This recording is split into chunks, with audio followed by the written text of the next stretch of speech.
Olá, sejam bem-vindos a mais uma temporada do Redencast. Depois do nosso período de férias, retornamos com todo o gás. Podemos descansar aí. E hoje, para começar devagar, abrir a temporada suave, a gente quer falar sobre crises conjugais, o aconselhamento redentivo e as crises conjugais. Como o aconselhamento pode resolver os problemas ou resolver redentivamente os problemas do casamento. E aí, reverendo Jonatas, como é que tá? Tudo certo? Como é que foi as férias? Graças a Deus, muito bem. Voltamos aí animado, início de temporada, a gente sempre vai com gás.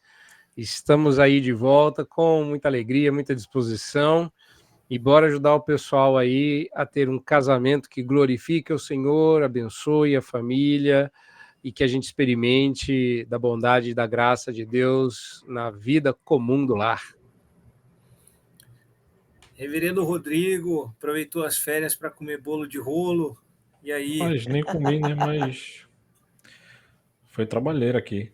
Todo mundo tirou férias, mas não posso reclamar não que eu tirei férias antes. Tirei férias em junho e pude descansar antes. E esse mês foi mês de trabalho, de poder servir a igreja. Mas é uma alegria poder estar aqui. A gente retomando, né, nossas atividades e iniciando a terceira temporada do nosso podcast. Uma verdadeira dádiva poder estarmos juntos iniciando isso aí. Mas disseram que o tema de hoje tem a ver com como se separar em 3, 2, 1, go.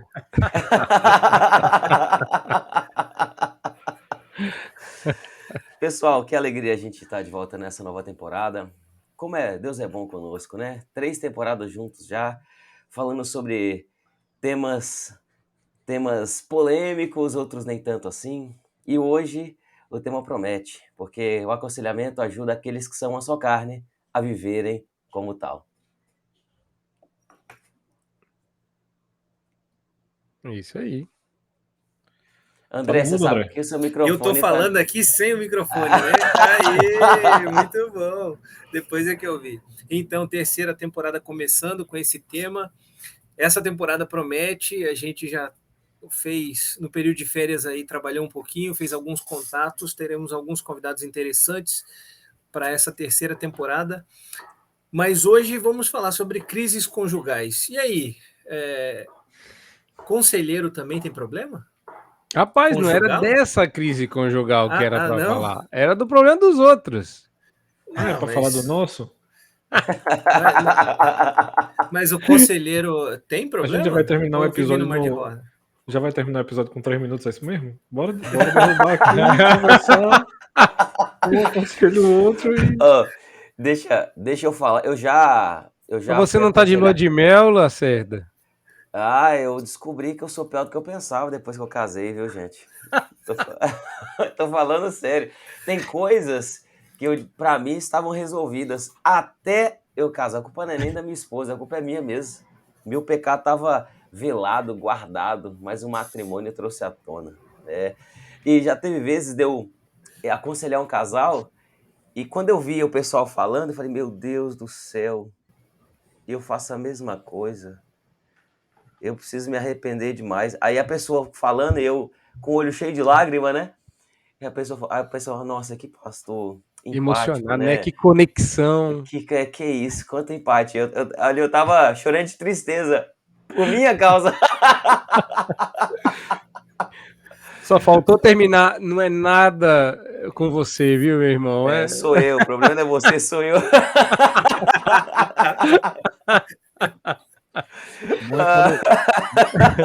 Bom é quando nossa esposa pergunta assim, mas você disse o quê? Aí você começa a contar pra ela, né? Ela, sei.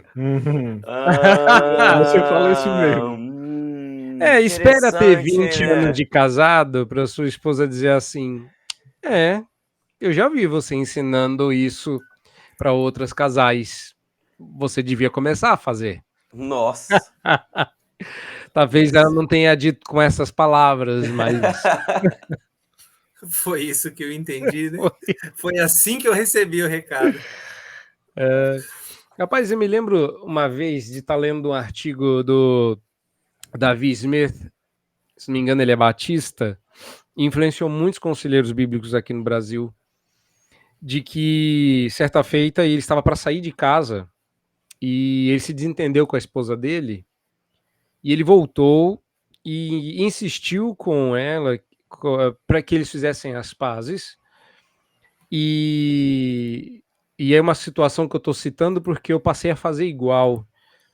E ele disse que naquele dia ele chegou atrasado na aula e até explicou a razão para qual que ele não queria sair brigado e tal. Foi expor só o coração, não os intestinos. E eu achei aquilo tão legal e passei a fazer igual. E já aconteceu de eu estar saindo para uma sessão de aconselhamento, para uma aula, e a minha esposa e eu não bicarmos bem. E eu insisti, e ela dizer, você vai chegar atrasado. E eu dizer a mesma frase que o Davi Smith disse, eu prefiro chegar atrasado e santo do que chegar na hora e brigado. Porque seja lá o que eu for que eu vá fazer, já será hipocrisia. Então, entre os dois pecados, eu prefiro o atraso. E essa tem sido a minha política, o que explica muitos atrasos, exceto o último, com os meus colegas de turma, porque esse eu esqueci de pôr o horário e aí foi culpa minha mesmo. E nesse dia ela nem brigou comigo, mas se você já agendou comigo e eu cheguei atrasado, pode ser, não é sempre não, viu? Não é sempre não, mas é uma coisa que eu passei a fazer, porque você vai aconselhar um casal brigado com a sua esposa, você se sente o pior dos homens, porque você está dizendo algo que muito provavelmente você não está praticando, né? E acho que essa é a dinâmica de todos nós. Por isso que eu gosto, para encerrar minha primeira incursão, do subtema do livro do Paul Tripp, né? Porque é gente precisando de redenção, ajudando gente que precisa ser redimida. Nós não somos melhores que ninguém. Essa é uma fábula, essa é uma loucura que muitas pessoas assumem, que o conselheiro bíblico é alguém na prateleira de cima da santidade e que pode destilar do alto e sublime trono dicas em formas de pílula e farelo que caem da sua mesa para aqueles pobres coitados que anseiam por um pouquinho da sua glória. Isso é uma bobeira. Isso é uma bobeira. Todo mundo na mesma. A gente tem caminhada, não é para cima, é para frente. Temos mais tempo, menos tempo, mais maturidade, menos maturidade. Mas todos nós precisamos desse tempo com Deus, dessa misericórdia do Senhor e de sermos aconselhados. Reverendo Vadislau, certa feita, eu estava ouvindo pregar e ele dizendo que foi chamado para pregar num evento e apresentaram ele como especialista em casamento. E ele disse assim, gente, na verdade eu não sou especialista em casamento, eu só tenho uma experiência, casei uma vez só e ainda estou aprendendo a lidar com a minha esposa. Eu abracei a minha esposa e falei assim, o que sobra para nós? O que sobra para nós? O homem está aprendendo ainda, né? Tem de casamento que a gente tem de vida. E eu acho que isso é bom, as pessoas perceberem que quando todo mundo é carente da mesma glória, as pessoas param de recorrer a nós e conosco passam a recorrer a Deus. Quando a Bíblia fala que nós devemos aconselhar uns aos outros, ela parte do pressuposto não é que tem categorias de conselheiros e categorias de aconselhados na igreja, mas aquele que pode ser aconselhado também pode ser um conselheiro desde que tenha a base em comum, que são as escrituras, né? Então, eu experimento isso. Muitas das coisas que eu aconselho os casais são coisas que eu mesmo preciso experimentar no meu casamento. A diferença é que talvez nós tenhamos algum treinamento um pouco mais técnico, ou que tenhamos lentes um pouco mais sensíveis para poder enxergar algumas coisas, mas em termos de níveis não existe isso. A gente está trilhando o mesmo caminho, que é o caminho do aprendizado. E o interessante é que estava mencionando aí de sair brigado com a esposa. Eu nunca experimentei até hoje sair brigado, mas eu já voltei para casa e fiz as pazes depois do acampamento, depois do aconselhamento. Porque por causa disso, eu via O ato falho aí, né? o ato Andou falho fazendo aqui. acampamento de casais. E, gente, fiz acampamento aqui, é por isso que eu tô com acampamento na cabeça. Mas aí, eu aconselhando, eu via falhas no meu irmão e eu falei assim, eu também preciso da mesma graça que esse irmão precisa. Então, eu vou chegar em casa, vou conversar com a minha esposa, vou pedir perdão e a gente vai alinhar algumas coisas que precisam ser alinhadas. Por quê? Todo mundo tá na mesma base comum. Não tem ninguém melhor ou pior. Não já aconteceu com vocês o inverso, não? De vocês terem um aconselhamento bacana, a Shekinah descer, e você Como é a história, voltar rapaz?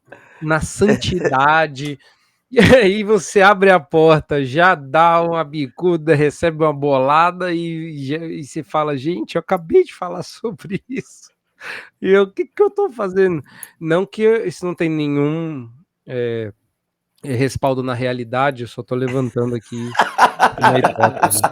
Apenas uma situação hipotética, isso nunca aconteceu. Ai, meu Talvez com Deus. outros tenha acontecido. Mas... Ó, já aconteceu, como eu narrei, de eu ir no acampamento, no aconselhamento e Tá voltar, preso no acampamento aí. tô preso, Tá. de eu voltar disposto a conversar, ajeitar as coisas, me arrepender, só que quando eu chegar, receber um balde de geografia e desistir também, viu? Já aconteceu. Ficamos novamente? Totalmente, mas já aconteceu. Já aconteceu. Rodrigo tá quieto, que o Rodrigo ainda não experimentou nenhuma briga, né? Ele não quer se comprometer, ele tá só anotando a gente se expondo aqui, viu? É porque se eu for me expor aqui, eu vou esquecer o que eu tô maquinando aqui desde a hora que o Johnson tava falando. Como ele tava falando tão bem, tão bonito. Aí Luizinho pegou e disse: não, porque na Bíblia, meu irmão, o cara vai trazer um versículo bíblico agora, eu não vou nem atrapalhar, mano. Deixa o cara falando. Reverendo Rodrigo tá quieto porque a esposa que tá comandando a câmera atrás. Ela tá aqui do meu lado, eu tô brincando.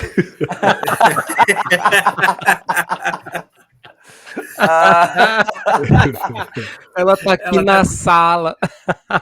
Ela tá cuidando do áudio, então ela tá com fone também, o retorno tá com ela. É melhor ficar quieto. Mas eu Deixa tava pra lá. lembrando aqui de uma coisa que costumeiramente eu ouço em sessões de aconselhamento e que alguns irmãos, eu diria que são uma crítica que deve nos levar a refletir, e alguns de nossos irmãos também, que tem a ver com eles falarem de que pastores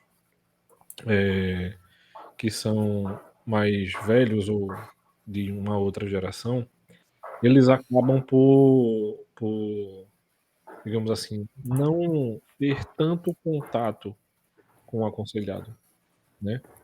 É o que o reverendo Ladislau costuma dizer, que a gente deve ser amigo de quem a gente está aconselhando, né?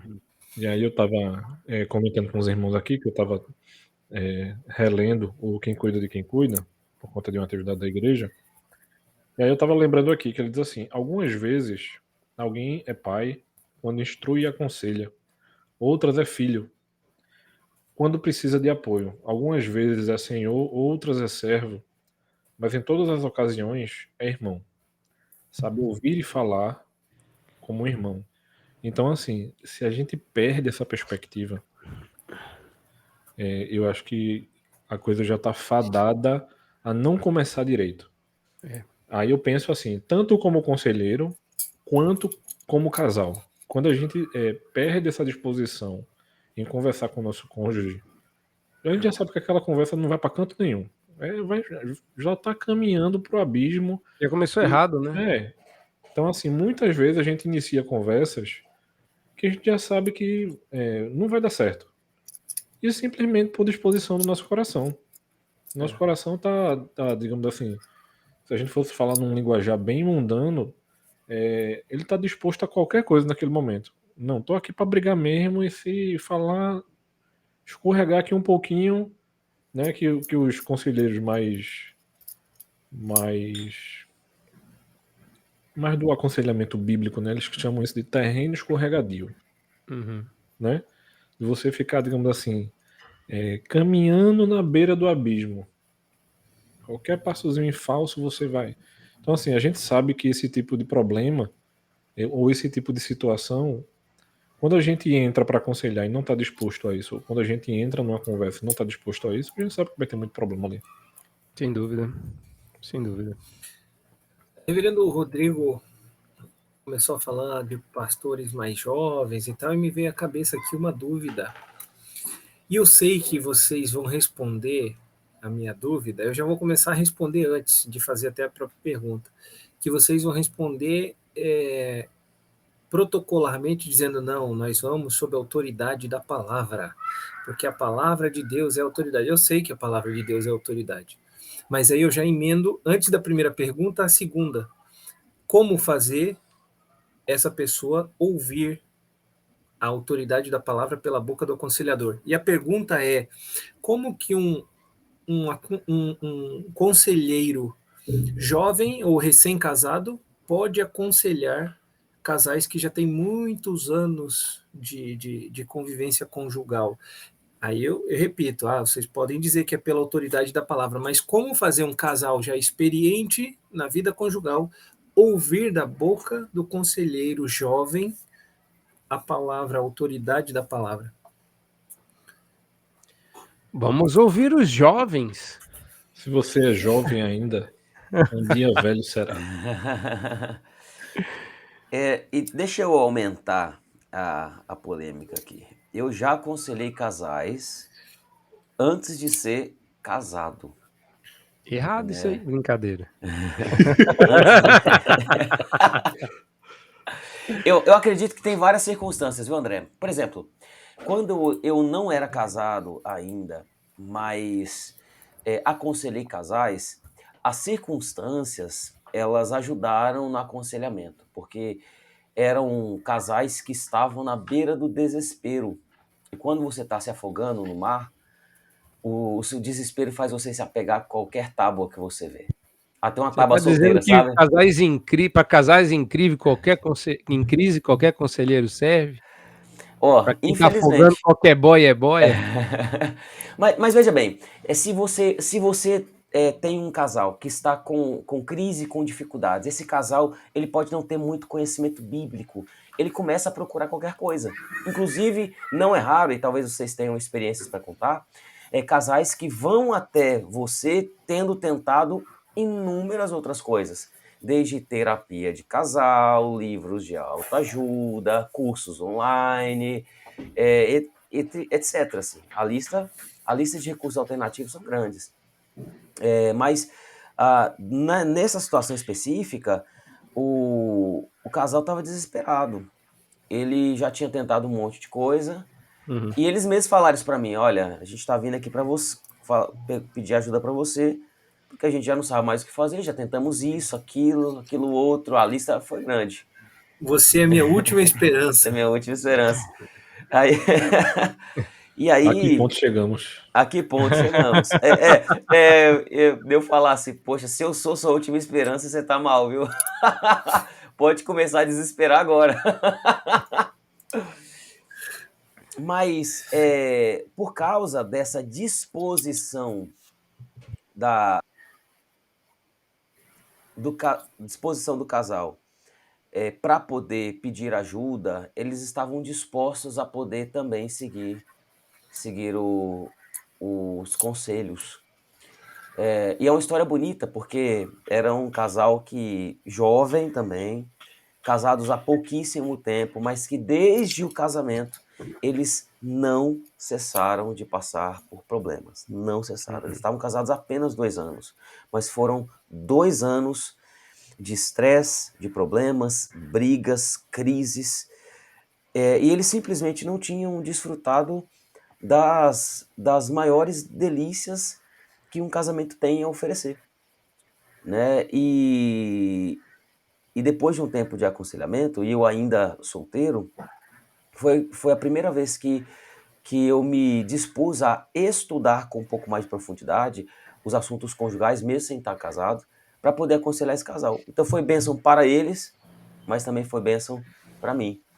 E depois de um tempo, esse casal permanece casado, hoje já há vários anos. Eles já tem um filho. É uma história linda, assim, de redenção mesmo. De Deus pegar o pó e fazer vida.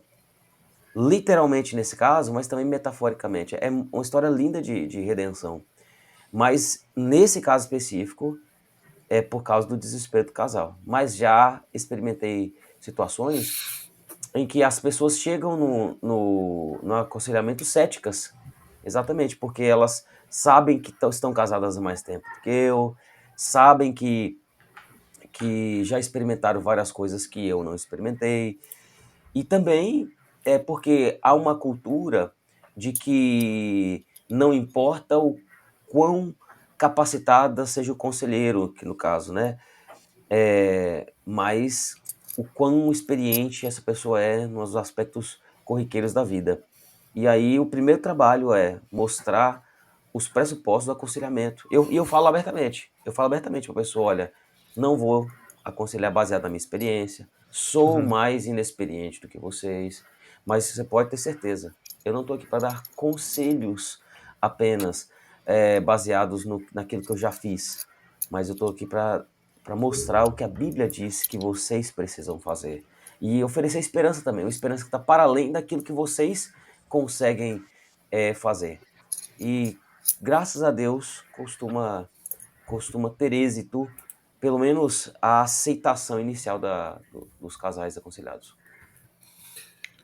Olha Eu aí gosto quem sempre de chegou, lembrar hein? da Peraí, Reverendo situação. Rodrigo. Peraí, eu sou obrigado a interromper esse flow da conversa aqui, porque Interrompemos chegou a nossa programação.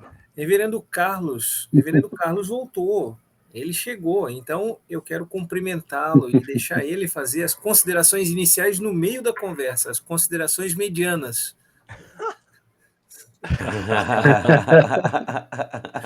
Fala aí, Reverendo Carlos. Bom ter o senhor aqui. Primeiro, boa tarde a todos. É uma alegria a gente estar aqui junto de novo. Desculpa aí pela falha técnica, meu material aqui de apoio aqui não funcionou dessa vez, mas estamos aqui. Aconselhamento conjugal e crises no casamento, geralmente, é um dos temas top 10 dos aconselhamentos.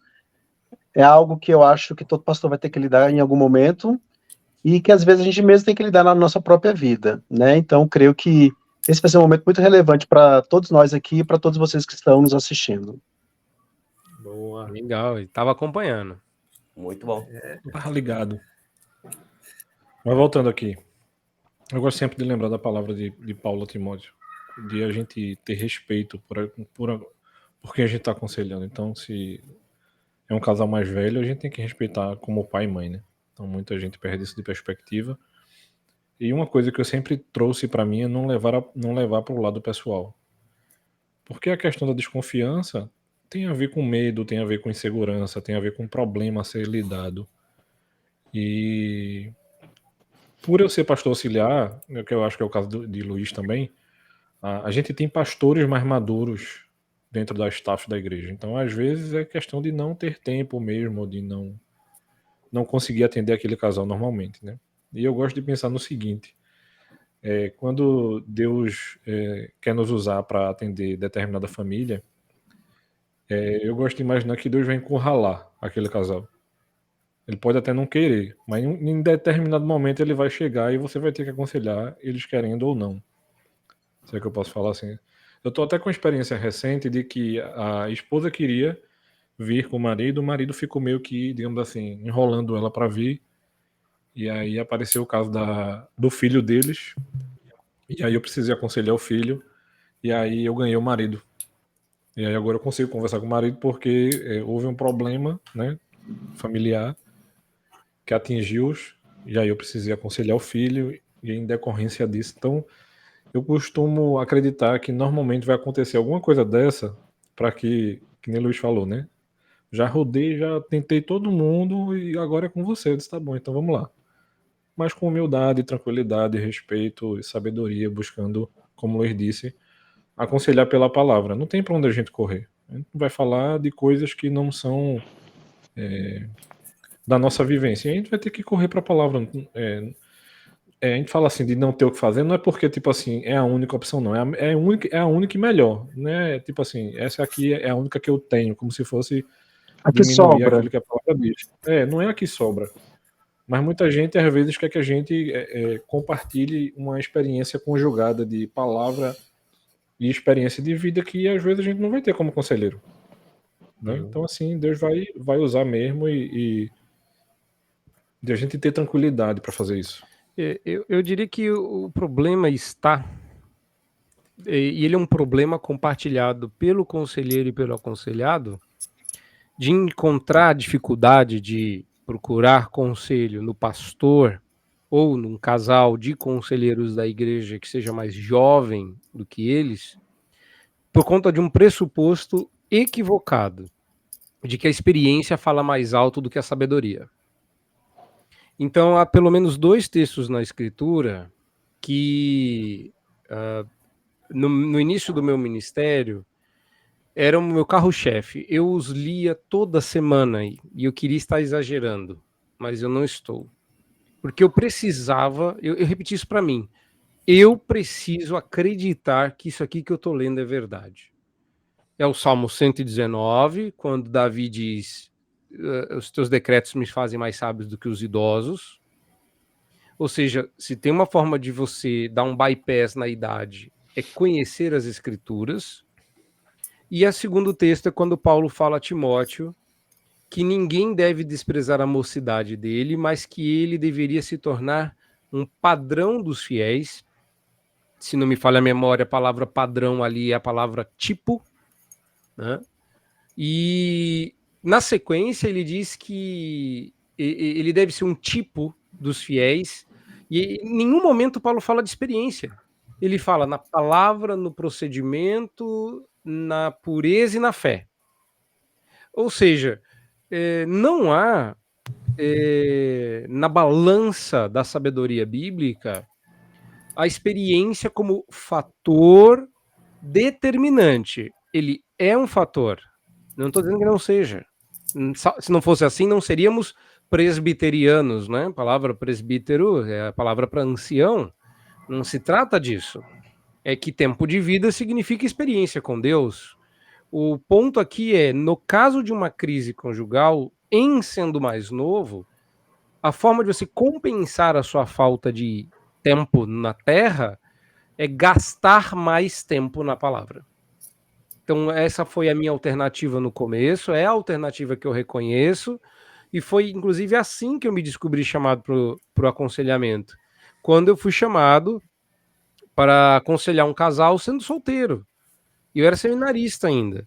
E a única coisa que passava pela minha cabeça é: eu não sei do que eles estão falando porque eu sou solteiro. Então depois eu fui descobrir que eu estava com o pressuposto errado. Não era a minha experiência como casado, porque, de outra sorte, você vai ter muita gente que tem um casamento estruturado sobre mentiras ou estruturas pecaminosas que, sei lá, vou inventar aqui, vão num acampamento ou numa palestra e descobrem que o casamento deles é ruim se comparados ao parâmetro bíblico.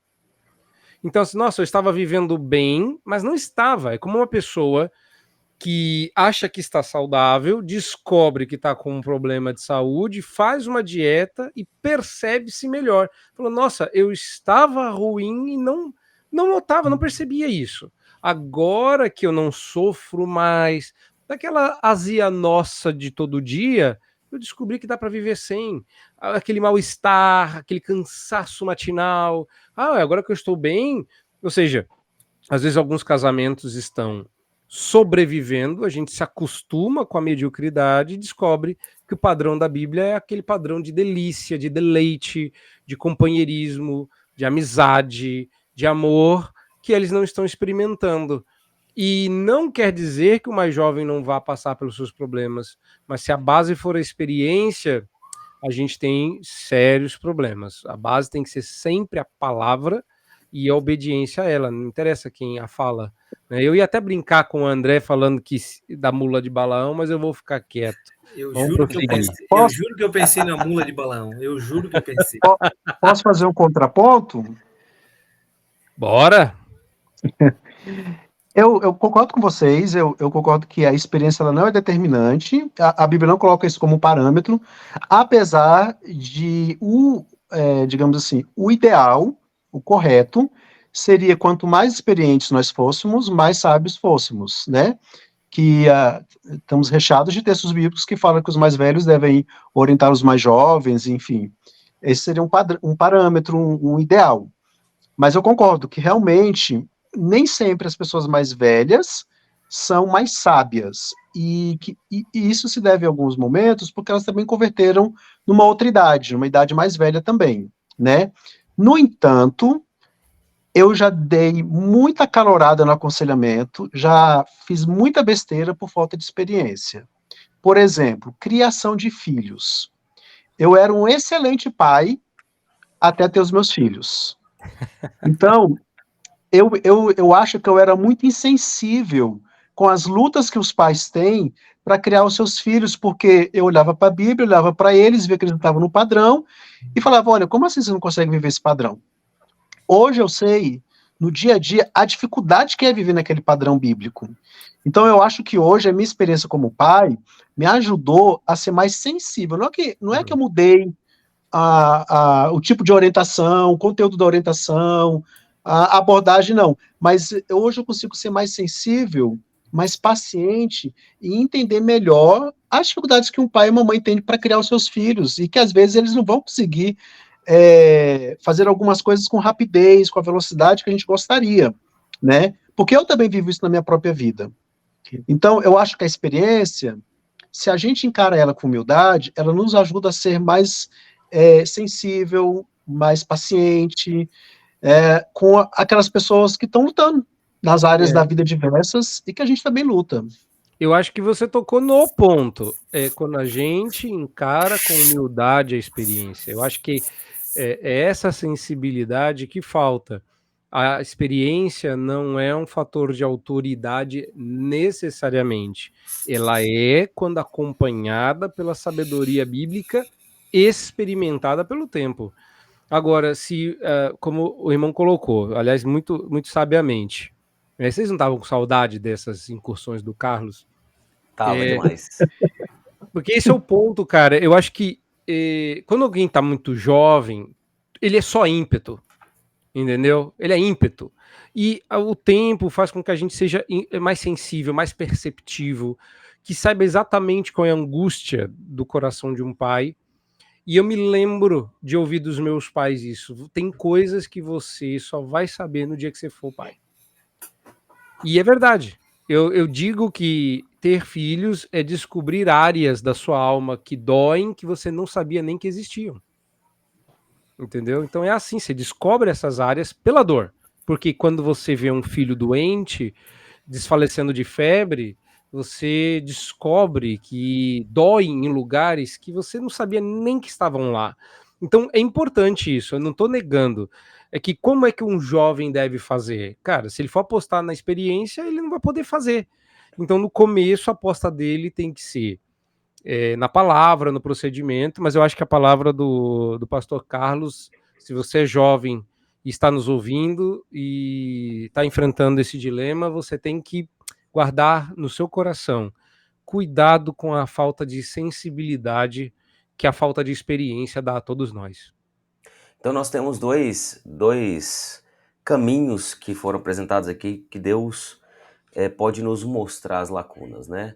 É através da palavra, a palavra expõe aquilo que antes nos estava oculto, e também as experiências que Deus nos apresenta, né? Deus pode nos conduzir para um caminho que vai mostrar que nós não somos tão fortes quanto nós achávamos que éramos. Tem uma experiência, aqui na igreja a gente tem uma classe só de casais, é uma classe que, diferente das outras, ela tem inscrição, então são 15 famílias por semestre.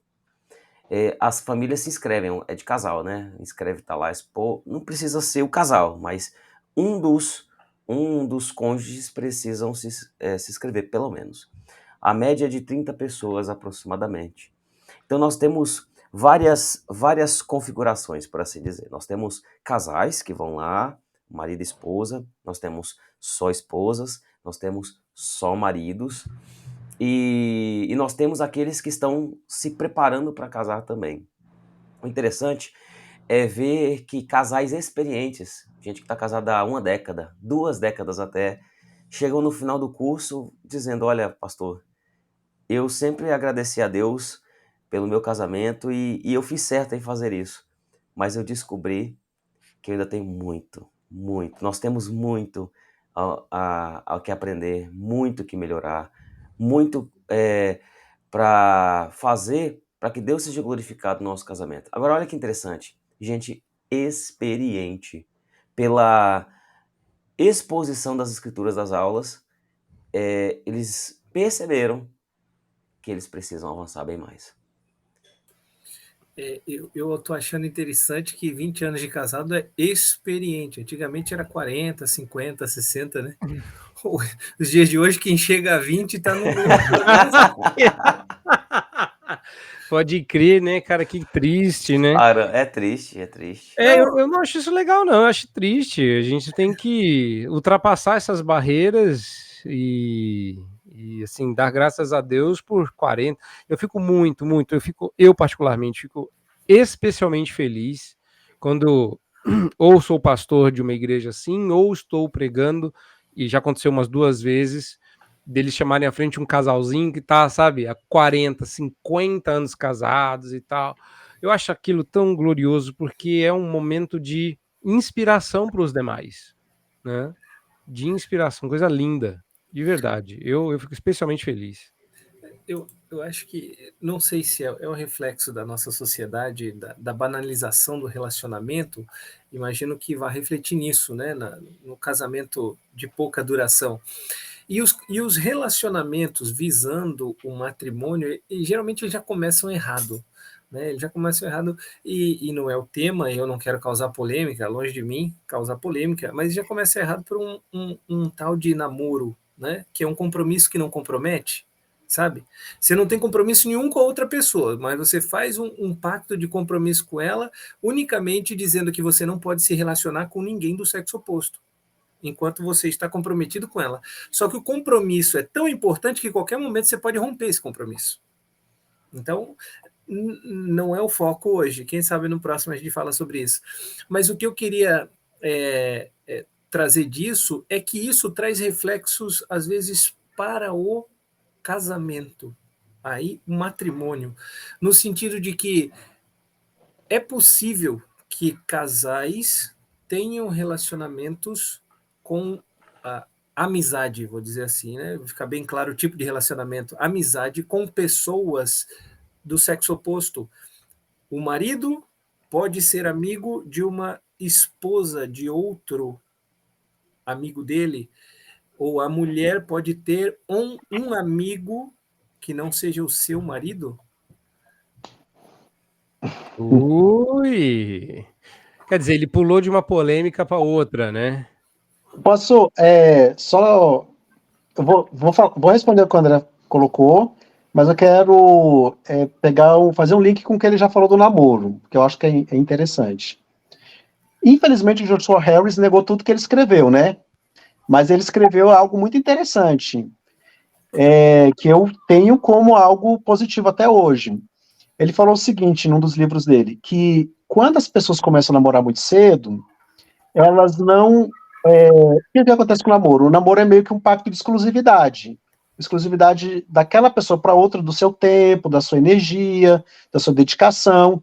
E isso faz com que ela não se dedique mais tanto às amizades, né? E aí o que acontece? Muita gente, quando namora muito cedo, engata um namoro atrás do outro e depois vai para o casamento, acaba não desenvolvendo a capacidade de ser amigo. Porque é um relacionamento que foi cortado. E no casamento a gente percebe que a amizade é fundamental. É fundamental você ser amigo do seu cônjuge. Sua esposa ser sua melhor amiga, sua confidente, sua parceira mesmo, né? Só que tem gente que não sabe ser amigo. Porque só namorou, só teve um relacionamento de namoro na maior parte da vida, e depois foi pro casamento, né? Excelente. E isso faz muita falta. Agora, pegando o que o André falou, é porque eu tenho muito medo de ser legalista na minha afirmação. Então, eu vou dizer o seguinte, eu acho que, em regra, Não é ideal que um homem seja amigo de um homem casado, seja amigo de uma mulher casado ou Pronto, solteiro, feito o enfim. corte. Feito o corte. É isso. Vamos tirar isso do contexto e espalhar. Não tenha medo de ser legalista. Os haters estão em Não todo tenha lugar. medo de ser mal entendido. Serás. Então, eu acho que isso em regra, não deve. Gente, eu já aconselhei vários crises conjugais que o relacionamento extraconjugal começou com uma amizade de um homem com uma mulher, né? Essa semana eu aconselhei um que começou assim, num relacionamento de amizade. A gente, como conselheiro mesmo, a gente evita muito ficar sozinho com uma mulher no mesmo ambiente, né? Não é porque a gente em si deseja toda mulher que a gente vê, mas é por uma questão de proteção da gente, dela, da reputação. No entanto, eu acho que é possível em certas situações, às vezes, assim, é uma amizade de infância, é uma amizade de longo tempo, de antes do casamento, que se preservou mesmo após o casamento. Então, assim, o que eu quero dizer é que, em regra, eu não acho, não é o ideal, não deveria haver. Mas, circunstancialmente, dependendo do contexto, de como foi essa amizade desenvolvida, da história de vida dessas pessoas, pode até ser que haja, porque eu conheço pessoas que são amigas desde a infância, se casaram e continuam amigas, né? Mas aí, o que no geral acontece? A esposa insere o marido também no contexto de amizade, ou o marido insere a esposa também no contexto de amizade. Não fica aquela amizade focada um no outro sem o cônjuge estar envolvido também. Em geral, pelo menos foi assim comigo. O meu cônjuge se tornou amigo dos meus amigos. E eu me tornei amigo dos amigos do meu cônjuge. Entendeu? Eu não diria, então, que não pode. Eu diria que o ideal é que, se você era amigo da moça, será amigo do marido dela. E se não puder ser amigo do marido dela, você dá tchau pro chapéu, igual o bêbado, que com medo de baixar. Lembra desse caos do Ladislau? Que o cara foi abaixar, o chapéu caiu, ele falou: se eu abaixar, eu caio. Então ele saiu do chapéu e vai-se embora sem o chapéu. Ai, Né? meu Deus do céu. Mas esse é complicado. Mas olha, adorei a ideia, hein? Eu acho que vale a pena um retorno a esse tema. Quem não sabe ser amigo porque só namorou, terá dificuldade de desenvolver amizade com o próprio cônjuge. E isso aí é ouro. Isso aí é Eu ouro. acho que essa questão que o reverendo Carlos falou aí dos cônjuges serem amigos, ela é importantíssima. Estava lembrando aqui de um caso em que já estavam noivos, a menina morando aqui no Recife, o menino estava nos Estados Unidos concluindo a faculdade, mas ele não viria para Recife. Ele iria para São Paulo. E assim, eu me preocupei muito em como estava a amizade deles. Acho que foi o curso de noivos que eu mais me preocupei de como estava, porque eu estava com os dois distantes praticamente o tempo inteiro. E conforme o curso de noivos andou, eu percebi que eles estavam bem afinados e bem entendidos quanto à amizade deles.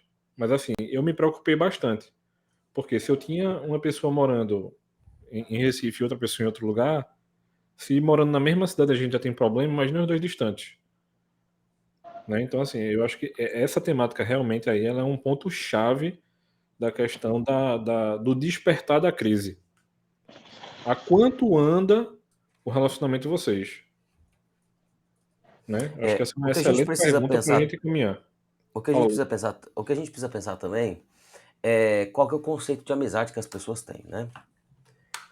Dependendo do que as pessoas entendem por amizade, essa amizade não é lícita nem antes de casar, muito menos depois de casar. Então tem tanto homens quanto mulheres que eles alimentam um nível de intimidade, tanto de toque, mas também intimidade de conversa mesmo, que não é compatível nem antes e nem depois de casar. E aí, depois que casa, é óbvio que o cônjuge ele não vai se sentir desconfortável, porque era ruim antes. E veja, há muita gente que por inúmeros motivos, né, mas principalmente por causa da pecaminosidade do coração, por causa de uma cultura que a nossa cultura brasileira, que às vezes não estabelece muito bem os limites relacionais, também por causa da carência pessoal de alguém, ela vive com uma série de amizades que extrapolam o limite do que é saudável, do que é santo até, e por causa dessas amizades, depois que a pessoa se casa, ou depois que a pessoa tem um compromisso com outra, vai enfrentar problemas. Por quê? Antes ela tinha uma intimidade, por assim dizer, estou colocando entre aspas aqui, com várias pessoas e tudo bem. Mas a partir do momento que ela se casou, ela tem que ter intimidade em todos os níveis com uma pessoa só. Mas a pessoa se acostumou tanto a alimentar essa intimidade inadequada com várias que uma é insuficiente. Ela gastou as cores, né? Teve tanta amizade colorida que faltou lápis para preencher o papel, a prova final. Excelente, mas é isso mesmo. E aí o que acontece? Uma coisa é você tentar satisfazer a sua carência com inúmeras histórias, com inúmeros relatos, com pessoas diferentes, etc. E eu digo até que para algumas pessoas tem até uma malícia num flerte contínuo nessas amizades que extrapolam o que é lícito. E aí quando elas assumem o compromisso, aquilo é sem graça. É insuficiente. E aí a gente volta no que o Carlos falou, a pessoa não sabe ser amiga. Sendo que a amizade dentro do casamento, ela é um dos condimentos que temperam a relação. Ui! A frase veio no meio hoje, hein? Nossa! Ele guardou hoje, hein? Não, férias, mas... Guardou a frase hoje. Ele estava esperando desde o início para falar a frase. mas veja bem, vamos pensar num relacionamento de um casal, nos diversos aspectos, não apenas a intimidade sexual, mas também a intimidade holística como um todo. Uma amizade tempera a intimidade sexual, tempera a convivência do dia a dia, lubrifica as truculências do pecado. Uma amizade, ela dá brilho para os dias sombrios que eles precisam enfrentar, aquece nos momentos frios da escassez. Luizinho, A chega mais amizade faz próximo isso. do microfone e fala bem devagar pra gente fazer um momento Rádio Redencast. E botar uma Coloca música uma música de fundo. Coloca uma musiquinha de Vou botar um fundo aí. BG, eu vou botar um BG. Aquela música do Hillsong, né? Coloca de fundo no corte. Mas eu tô falando sério, porque muitos casais deixam de desfrutar disso exatamente porque não sabem ser amigas, mas também não sabem ser casadas. Eu acho que a gente toca num ponto importante. Você não vai ficar amigo do seu cônjuge. Você vai se casar com um dos seus amigos. A melhor amiga, o melhor amigo vai ser o seu cônjuge. Depois disso, são amizades em outro círculo. Virando Jorge Canelhas dizia que a vida é feita de círculos concêntricos, como que descendo num funil. E claro que lá no último círculo está Cristo Jesus, no círculo do nosso coração. Mas o imediatamente mais próximo tem que ser a nossa família, nosso cônjuge, nossos filhos. E assim, as outras amizades não podem estar na mesma categoria. Eu acho que isso é uma coisa. Mas quem apenas se casou com alguém por N interesses e não era, antes de se casar, amigo, e não descobre depois de casado nenhuma amizade, afinidade, ou pelo menos não tem um interesse, porque às vezes você gosta de ser amigo de uma pessoa justamente porque vocês não têm afinidades, né? Vocês gostam de coisas diferentes, isso enriquece a sua vida. Anyway, qual que seja a escolha, a amizade está aí. Eu acho que todos nós até poderíamos dar uma pitada disso. Eu explico. No meu caso, minha esposa era a gente começou a amizade antes, mas eu lembro quando a gente casou, que a gente não conseguia dormir cedo, porque a gente ficava batendo papo, e eu falava assim, vamos dormir, mulher, a gente tá casado, a gente pode conversar amanhã o dia inteiro, e a gente ia até madrugada conversando, batendo papo, porque a gente gostava de conversar um com o outro, mas a gente já gostava de fazer isso antes de casar, entendeu? Então a gente casou pra gente nunca mais precisar parar, só que no começo foi literal, quase que a gente não dormia. Eu tenho um amigo que vai falar que uma das melhores coisas que ele experimentou depois que casou é que ele antes, no final de todo domingo, ele tinha que se despedir da melhor amiga. Depois do casamento, nunca mais ele teve que fazer isso. Olha que lindo, e isso é bonito. Eu quero saber onde foi. Eu quero ir também, reverendo Lacerda. Me diga onde é que foi essas férias aí, onde o senhor passou, que eu quero ir atrás, hein? Foi muito bom, hein? Eu quero experimentar isso aí também, me dá um pouquinho disso aí. Eu acho que essa questão da amizade resolveria a maioria dos problemas, né?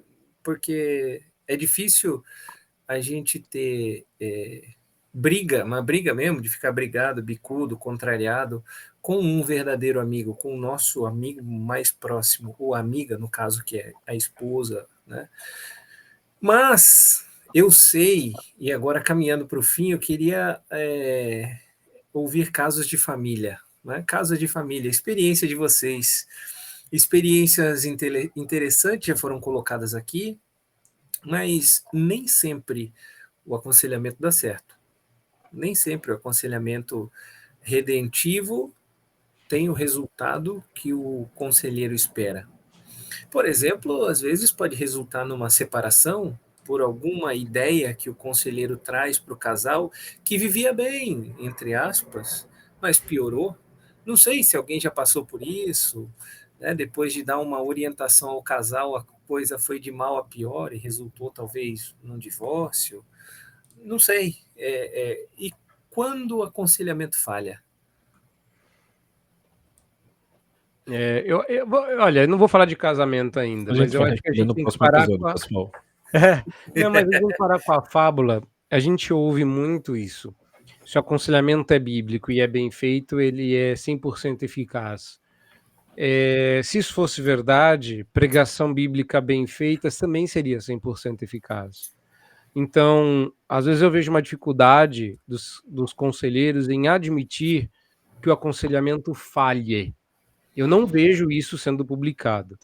Talvez esteja publicado em algum lugar, e eu confesso aqui limitação e ignorância, mas a última pessoa que eu li, falta pesquisa, talvez, estou sendo bem cuidadoso, mas a última pessoa que eu li que usou a expressão quando o aconselhamento falha foi o Jay Adams. Então, assim, ele estava consciente que a gente não é eficaz. Quem é o Espírito Santo? E o próprio Senhor Jesus diz que ele, como o vento, sopra onde quer. Não cabe a nós escolher. Então, o aconselhamento redentivo, ele é mais eficaz, menos... a eficácia, ela não é determinada pela qualidade da técnica, pela qualidade do conselheiro, pela experiência do conselheiro, pela sorte. Ele é qualificado pela fidelidade à Escritura e pela ação do Espírito Santo, que qualifica a pregação, bem como o aconselhamento. Então, essa acho que é a primeira coisa. E quando o aconselhamento falha, não tenhamos vergonha de dizer que falha, porque pode ser culpa do conselheiro, pode ser culpa do aconselhado, pode ser a ausência da ação do Espírito Santo, porque não deseja que a coisa caminhe, e as explicações são inúmeras. Então, quando o aconselhamento falha, e falha, meus irmãos, de vez em quando dá uma falhada aí. Não, assim, eu tenho muitas experiências de aconselhamentos que falharam. Mas, assim, as que mais me chocaram, não sei se é esse o termo, que mais me doeram foram os pré-conjugais que eu fiz e que depois das pessoas casadas elas se separaram. Então, eu acho que eu tenho 2 casamentos que eu fiz, que eu fiz o pré-conjugal, tudo que manda no script, fiz bonitinho, o currículo certinho, fiz o casamento e tal, acompanhei nas primeiras crises conjugais, mas ainda assim redundou em separação. E aí eu acho o seguinte, que essa questão quando o aconselhamento bíblico falha, eu acho que a gente tem que entender o que significa falhar, porque da perspectiva divina nunca falha. Eu vou explicar. Às vezes a pessoa simplesmente não aceita o aconselhamento e não muda porque ela não é crente. E aí, o que Deus está mostrando para a gente é que aquela pessoa não faz parte da comunidade dos santos. E isso é positivo, porque aí a igreja tem a oportunidade de promover a disciplina bíblica, né? De fazer o que é correto para mostrar o quanto Deus não se agrada do pecado, né? Em outros momentos, a pessoa é um conjunto de fatores que muda o coração da pessoa, e o aconselhamento é um deles. Então, às vezes, o aconselhamento não deu a eficácia que a gente tanto desejava, e aquela pessoa separou e tal, mas aí você encontra com aquela pessoa em outro momento da vida dela, e ela está restaurada, e ela está arrependida, e ela está bem com Deus de novo, e ela lembra do aconselhamento, mas não foi o aconselhamento em si que gerou esse bem-estar nela, mas o aconselhamento foi uma das ferramentas. Então, ela ouviu pregação, ela foi para outra igreja que a orientou também, a própria experiência do sofrimento, da disciplina de Deus, né? Tudo esse conjunto de fatores, às vezes, faz o coração da pessoa mudar. Então, o que eu penso? Eu penso assim, que ele sempre vai ser bem-sucedido, dentro dessa perspectiva. Primeiro, ele muitas vezes vai revelar aqueles que não são crentes, que não são eleitos, que não são parte do povo de Deus, né? E é por isso que essas pessoas não vão mudar e não vai ter a eficácia que deveria ter. E daqueles que são eleitos, ele vai ser uma ferramenta que Deus vai usar para, em algum momento da história de vida dele, mudar o coração dele, né? Então, eu creio que assim como a palavra pregada nunca é em vão, o aconselhamento feito também nunca volta vazio, nunca é em vão. Aí, ó. Tá vendo? Falam que só eu falo frase de efeito. Olha essa frase do Carlos aí. O aconselhamento nunca é em vão. André, pode encerrar. Eu fiquei até sem palavras. Depois aqui, de uma né? aula dessa. Pois é. Sabe que, eu não sei, vocês sabem, não sei se todos que ouvem sabem, que antes de eu vir ao seminário eu trabalhava com fisioterapia. E vocês já devem ter passado ou ouvido falar, pelo menos, de reeducação postural. O famoso RPG, a reeducação postural global. Uhum. Onde o fisioterapeuta mexe daqui, arruma dali, ajeita de lá, e quando a pessoa sai do consultório, ela sai se sentindo toda torta. Sabe? Quando eu tô torto, eu tô bem, não me dói nada. Mas quando me põe na postura teoricamente correta, é que começa a vir os problemas. Não tem isso no aconselhamento também, não? A gente começa a mexer, às vezes, em alguma coisa que tá boa e começa a ficar ruim? Claro que tem. Você quer que eu fale? Eu vou falar, irmão. Eu tô tentando já Eu vou meia hora falar. tirar essa história. É porque eu passei por isso. Eu quero ouvir os demais, mas, né, vou me expor primeiro. Acho que o que acontece às vezes é como o André disse, a coisa tá tão torta que você começa a pôr no jeito e a pessoa, que é o que o Carlos comentou também, se é assim, assim eu não quero. Se o jeito certo é desse jeito, então desse jeito eu não topo. Eu não quero tive o certo, caso, né? eu não quero certo, e eu descobri depois de já pastoreando o casal há algum tempo, que eles já há anos não dormiam juntos, mas eles não julgavam isso como um problema.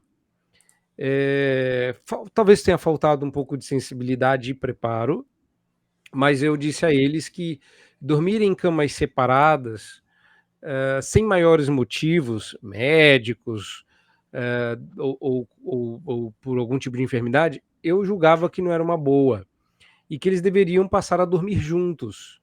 E eles então venderam as camas de solteiro, compraram uma cama de casal e passaram a dormir juntos. E o casamento deles foi de mal a pior, ao ponto de terminar numa separação. E durante muito tempo eu carreguei comigo a ideia, maldito dia que eu mandei eles dormir juntos, né? Mas é aquele tal negócio, né? Se for assim, eu não quero. Então, sim, já aconteceu de você dizer, olha, cara, tem que ser desse jeito, ou dizer para a senhora, olha, você tem que fazer dessa forma, e dessa forma o casal não quer. Eles, às vezes, eles querem que a gente viabilize uma vida de pecado, faça o meu pecado funcionar. E não tem como, né? A coisa funciona do jeito que Deus pôs na palavra. E sim, eu já passei por um caso engraçado, né? Desses aí, que não é engraçado. Agora é a vez de vocês, cambada. Vocês queriam que eu falasse? Falei. Agora vocês falam de vocês.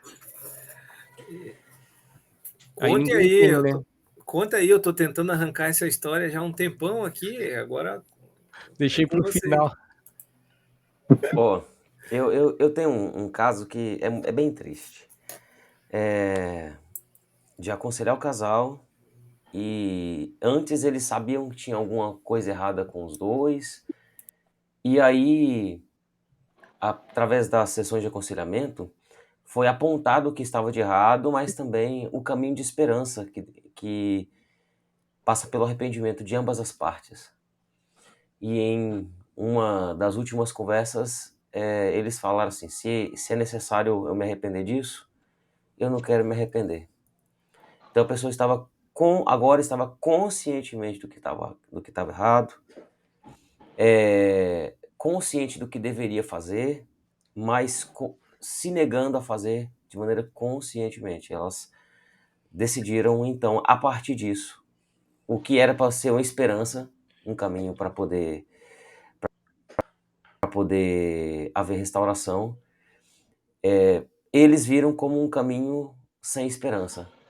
Se para voltar precisa trilhar esse caminho, eu escolho seguir em frente. E se divorciaram. Eu falo isso com muita tristeza, muita tristeza. Faz um tempo, mas até hoje, quando eu me lembro disso, eu me entristeço. Eu não sei quais são os caminhos da providência na vida dessas pessoas, mas eu espero que o Senhor os traga de volta arrependimento para haver redenção. É até bom a palavra do Carlos, pensar que o aconselhamento não é em vão. Eu acredito nisso, mesmo quando eu me esqueço disso. Amém. E é bom para nós conselheiros nos lembrar que a graça não é apenas para os aconselhados, mas para os conselheiros também. Amém. Amém. Eu tava lembrando de um caso aqui que eu acho que acaba acontecendo muitas vezes conosco. Assim, não que não aconteça casos de que a gente acompanha mais cedo, assim, de pegar o casal que namorou e noivou e tudo mais. Mas eu tava lembrando de um caso aqui que, digamos assim, sabe aquele tipo de caso que as pessoas tentam corrigir o casal mandando casar e não tratou nada do coração?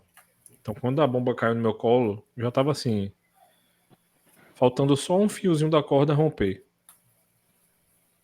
E aí, que é aquele caso padrão da obstinação pecaminosa de um dos dois lados, assim, e o cara disse assim, eu não quero. Já tava quase, digamos assim, vivendo com a mulher da traição, digamos assim, mas camuflou tudo mais. E, assim, a irmã sofrendo, eu disse, meu Deus. E, assim, a única vontade do meu coração naquele momento era a oração imprecatória. Eu disse assim, Senhor, leva, porque não vai resolver, não. E, assim, realmente, o casal se separou. E muita gente envolvida, que é pior ainda, né? Muita gente sabendo do caso e tentando ajudar e resolver. E chegou num extremo de eu chegar para um amigo, eu dizer assim para ele, mano, vê só, fulana tá levando pro pessoal e tá achando que eu tô, digamos assim, passando a mão da cabeça do marido. Então eu prefiro que tu assuma ela, porque eu não tô conseguindo mais conversar com ela. E não era nem um lado culpado, era o lado inocente. Assim, a confusão tava tão grande que o marido não queria mais conversar comigo e a esposa tava do tipo assim, você tá, digamos assim, acoitando, como a gente costuma dizer, né? Você tá colocando fulano protegido por trás de você. E aí eu cheguei para um amigo que também é conselheiro e disse, mano, é melhor tu assumir o caso, porque daqui para frente eu não consigo mais não. E assim, digamos assim, terminou nessa situação. E são casos tristes, como o Luiz disse, porque a gente não queria que aquela família fosse desfeita. Mas um dos dois lados, como o reverendo Carlos falou, a gente fica naquela dúvida, né? Se ainda for filho, em algum momento o Senhor vai despertar. Se não for, a gente já sabe por que não era. E só o Senhor e o tempo dirá como é que isso vai, digamos assim, acontecer lá para frente. O desfecho não do matrimônio dessa família mais, mas o desfecho da vida da pessoa, né? Porque a gente sabe que não tem mais o que fazer, digamos assim. Eu já tive tantos casos que é difícil enumerar, mas eu vou citar um exemplo aqui de um caso da minha igreja, que a esposa era agredida pelo marido e ela não tinha noção de que aquilo era um relacionamento ruim, né? Ela meio que já tinha se acostumado com aquilo e na concepção dela não era tão grave assim, né? Até que um dia ele quebrou o nariz dela e os dois eram membros da igreja e a gente não sabia do que estava acontecendo, né? E aí ela procurou, falou o que tinha acontecido e de imediato eu falei assim, não tem o que pensar, a gente vai na delegacia. Ele te agrediu. A igreja depois vai trabalhar paralelamente o que vai fazer com ele, mas independente do que a igreja fizer, nós precisamos denunciar isso. E ela relatou que não era a primeira vez. Então nós fomos à delegacia, registramos o boletim de ocorrência, eu chamei ele para conversar, falei o que estava acontecendo, ela pediu a medida protetiva, né?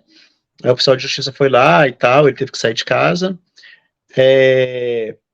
Enfim, foi um caso em que a igreja, depois foi para o conselho da igreja, a gente analisou toda a situação e o conselho autorizou que ela se divorciasse dele, por entender que havia abandono da parte dele, né, pelo fato dele sucessivamente agredi-la, né. Então, assim, foi um caso que a gente poderia dizer assim, não foi bem sucedido, porque houve um divórcio. Houve uma família que se separou e até hoje eles estão em pé de guerra. Ela continua na nossa igreja, ele não, e ela de vez em quando me relata as ameaças dele, porque eles têm uma filha, né? Então, eles precisam de algum tipo de contato por causa da criança. E aí ela de vez em quando me relata de algumas situações que tem com ele, enfim, eles até hoje estão em pé de guerra. Poderia ser dito que não foi um caso bem sucedido, né? E eu tenho visto infelizmente, muitas situações em que tem sido acobertado esse tipo de situação. A igreja, por entender que o divórcio é pecado e tal, acaba acobertando esse tipo de situação e muitas mulheres ficando vulneráveis na mão de alguns homens abusadores, né? Então, foi uma situação triste, foi ruim, porque a gente era amigo, eu era amigo do casal, não era amigo só dela, era dele também, né? Nós tínhamos uma boa relação. Mas que naquele momento eu não analisei a minha relação com ele, não analisei o quanto eu gostava dele, não analisei o que estava acontecendo com ela, e que ela precisava ser protegida e cuidada pela igreja, né? Bom, enfim, essa é uma das situações em que foi muito pesaroso, mas que a gente poderia dizer que, de repente, eu depois tentei aconselhá-lo, mas ele não quis, né? Ele não quis, porque ele se sentiu traído, né? Por a gente ter feito a denúncia na delegacia, por ter encaminhado o processo de disciplina, ele foi excluído, né, ele foi da igreja, porque não demonstrou arrependimento algum, e, enfim, né, a princípio parece que não foi um caso bem sucedido, mas eu creio, dentro daquela perspectiva que eu já falei para vocês, que era dentro do propósito de Deus, mostrar claramente que, pelo menos nesse momento da vida dele, ele não é um convertido, e que a igreja precisava proteger a parte mais frágil, no caso a mulher, desse relacionamento. Eu tive um pastor que dizia, né, ele redimia o ditado dizendo que Deus escreve certo por linhas certas, né? Muita gente diz que Deus escreve certo por linhas tortas, mas não, realmente é isso, né, Reverendo Carlos? Aos nossos olhos pode ser um fracasso, mas aos olhos de Deus jamais, né? Deus continua no controle e governando todas as coisas. Mas um divórcio, propriamente dito, não é o fim, né? E aqui fica a minha pergunta e um tema para, quem sabe, a gente tratar no próximo episódio. Divórcio e novo casamento. Como o aconselhamento redentivo lida com essa polêmica, com esse tema tão controverso dentro das próprias igrejas e dentro da própria igreja presbiteriana, as várias interpretações acerca da Escritura sobre um novo casamento após o divórcio. Mas isso é o próximo episódio. Eu acho que por hoje já deu uma boa pincelada aí do que nós teremos, de como será essa temporada. Eu acho que a gente conseguiu abrir bem, né? Estreamos em alto nível, ou em alta velocidade, pelo menos, né? Aqui, a terceira temporada, e eu queria agradecer a todos vocês que estão nos ouvindo, que até esse momento, já 1 hora e pouco de episódio aqui, permaneceram conosco. Esperamos que todos os casos relatados aqui, tudo que foi falado, seja edificante para você, que alguma coisa você tenha aproveitado, que Deus tenha tocado no seu coração através de algum depoimento, alguma palavra falada aqui, você seja realmente fortalecido na sua fé, edificado, e que esse Redencast tenha ajudado você. Temos aí o nosso merchan, tá pronto aí? Pensei que tinha esquecido. Não, jamais, é hora de faturar. Tá aí o nosso breve manual de aconselhamento redentivo. Gostei desse negócio de aconselhamento, quero saber mais, mas não sei nada. Começa por aqui. Breve manual de aconselhamento redentivo, escrito pelo reverendo Jonatas Abdias. É um bom livro para iniciar. Um livro tranquilo, um livro fácil, de fácil leitura, de leitura agradável. A gente começa e vai seguindo e não tem mais vontade de terminar. O famoso livro de uma sentada. A gente senta e começa a ler, quando percebe já terminou. Então, tá aí um bom início para quem quer se inteirar no assunto. Temos o curso aí também. Quero me aprofundar um pouco mais sobre o homem, quem é o homem, o que é o homem, e eu vou esquecer as outras, mas como nós podemos ajudá-lo. Enfim, antropologia bíblica aplicada ao aconselhamento redentivo. Esse é um curso que está na nossa plataforma, é o Antropologia Bíblica 2.0, ele já foi, no início do ano, aí, remodelado, foi melhorado. Leia o QR Code se você quer saber um pouco mais sobre antropologia, sobre o que o aconselhamento redentivo fala sobre o homem, como ele é, quem ele é, o que ele é, como nós podemos, ou como o aconselhamento redentivo pode ajudá-lo. Está aí um bom curso para você. Eu não sei se nós temos o QR Code do outro curso, temos aí. Se você quer conhecer um pouquinho sobre o coração humano e as suas afeições, está aí o outro curso, o segundo curso, para você saber um pouco mais a fundo desse homem, de quem é, o que ele é, como ele é, o coração dele. O que é o coração? O que significa o coração nas Escrituras? Qual é o conceito das Escrituras de coração? Quais são as afeições do coração? Como o aconselhamento redentivo pode trabalhar essas afeições? Se você quer se aprofundar um pouquinho mais nesse tema, está aí também o nosso curso. Nós não temos aqui, eu acho, nenhum QR Code, mas temos um curso também, o Seminário Presbiteriano JMC de São Paulo. Ele inaugurou, é essa a palavra, não? Né? Acho que sim, é uma boa palavra. Um curso, a Escola de Conselheiros, um curso para quem quer conhecer o aconselhamento redentivo. São aulas 1 vez por semana, ao vivo e online. Então, todos os que quiserem conhecer, fazer um curso, é um curso livre, é para qualquer um, não é só para pastores, oficiais, qualquer um pode participar desse curso. Está aí o QR Code também, leia o QR Code e você vai ser direcionado à página da Escola de Conselheiros do curso do JMC. Vários professores que darão aula são conhecidos de vocês, aqui do Redencast e de outros podcasts, de outros canais aí, pessoas conhecidas. Certamente é um bom início de caminhada no aconselhamento também. Se você quer também conhecer e se aprofundar, iniciar a sua jornada de conselheiro, Escola de Conselheiros é uma boa opção para você iniciar aí nessa área. Queria agradecer aos 4 gigantes do aconselhamento que expuseram aqui com brilhantismo o aconselhamento redentivo nas crises conjugais, que trouxeram experiências, que falaram do aconselhamento e do que o aconselhamento pode fazer aos casais, e principalmente não é casal, não é casamento, mas é as pessoas individualmente.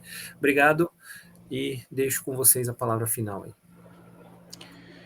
Gente, valeu. Olha, fomos promovidos a gigantes aí, aqui olhando de longe parecemos a mais altos, mas louvado seja Deus pela vida e ministério de todos nós aqui, dos meus colegas, pela experiência que o Senhor nos dá, em alguns momentos experimentar a vitória, em outros sermos humilhados pela derrota, e em tudo Deus ser glorificado. Que Deus também te abençoe na sua jornada como conselheiro, e que Deus continue a nos acompanhar com a sua presença. Até a próxima. Tchau, tchau.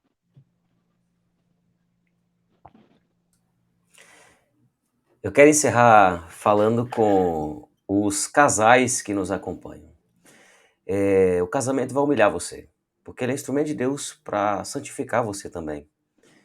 E um dos propósitos do aconselhamento é exatamente isso, santificação. Então, quero dar uma palavra de esperança.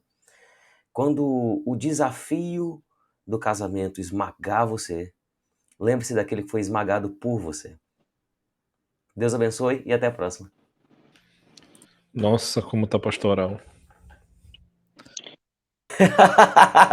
E essa voz de locutor dele. Não, vou vários cortes aqui com o Luizinho hoje. Vai chover corte. Frase de efeito. Ele é um efeito. Ele é bom nisso, a gente tem que reconhecer que ele é Quando a bom gente nisso. derrubar aqui, a gente diz qual é o efeito dele. Mas é uma alegria grande poder voltar, estar aqui com os irmãos, dos quais eu sou o menor, e eu tenho que galgar logo o meu lugar aqui, né? Não quero ficar entre os gigantes, não, né? Mas alegria grande e poder voltar com a bancada completa. Isso é uma riqueza muito grande pra gente. Mas Verdade, hein? Muito bom. E Verdade, todo Deus mundo. possa estar abençoando sua vida. Se você tem alguma dúvida a respeito de crises conjugais e assuntos afins, eu acho que a gente deve gravar mais alguns episódios sobre isso. Deixa a pergunta aqui no chat, manda pra gente no Instagram. Esses arrobas aqui, né? Se alguém não entendeu, é as nossas contas pessoais. Se quiser mandar lá na conta do Aconselhamento Redentivo, fica à vontade. Se quiser mandar nas pessoais da gente também, a gente vai conversar para poder gravar os próximos episódios. E eu acho que esse vai ser um bom tema que vai permear essa terceira temporada. Não somente isso, mas alguns dos episódios terão esse envolvimento aí de família, de cônjuges. Talvez a gente volte a gravar sobre filhos, não sei, mas assim, foi assim, excelente a experiência da gente sobre filhos. E fica aí o desafio pra gente, e a gente pede para que você ore por nós também, para que a gente seja capacitado pelo Senhor para estar desenvolvendo esse trabalho aqui. Pessoal, foi uma alegria estar com vocês de novo. E se tem uma coisa que o casamento faz na nossa vida, é testar o calibre da nossa espiritualidade. A gente, quando namora com alguém, fica noivo, vai para o casamento, a gente não admite isso, mas a gente ama condicionalmente. A gente pensa assim, se essa pessoa fizer isso, for daquele jeito outro, eu caso. E aí a pessoa, ela percebe isso e ela vai interpretar e vai passar a aparência de que preenche todas as nossas condições. Mas no casamento a gente vai descobrir que não preenche. E aí que nós começamos a aprender a amar incondicionalmente. Porque você vai precisar amar alguém que não preenche as suas condições. Que Deus abençoe e que esse momento, esse podcast tenha sido mais uma ferramenta para te ajudar a amar incondicionalmente seu cônjuge. Grande abraço. É isso aí, gente. O Reverendo Lacerda não está sozinho. Ele não está sozinho. Ele tem companhia. É só o início da terceira temporada.